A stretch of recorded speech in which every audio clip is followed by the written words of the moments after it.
Kind না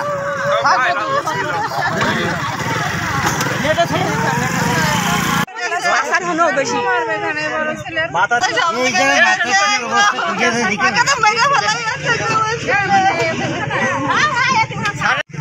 এর বাসা বরিশাল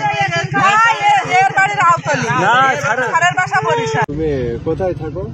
মথুরাপুর এতিমখানার নাম কি? মথুরাপুর আব্দুল সেদিন কি ঘটেছে তোমার সাথে? পরশুদিন ইফতারের সময় দুটো কমলা বেচছিল, তাই হেড স্যারকে বললাম, স্যার বললো কেউ না আসলে খেয়ে ফেলেন, কেউ আসেনি বলে আমি খাইছি। ছেলে বলে অন্য স্যারকে রিপোর্ট দিয়েছে, সে বলছে চুরি করে খাইছি এই বলে মেরেছে। ইমরান স্যার কখন মেরেছে? আর ফজরের পর, ফজর নামাজের পর। আজকে ফজরের নামাজের পর কি দিয়ে মেরেছে? ইসলাম দিয়ে আর যে ডাল দিয়ে, মেহগুনের ডাল, ইসলামের ডাল দিয়ে।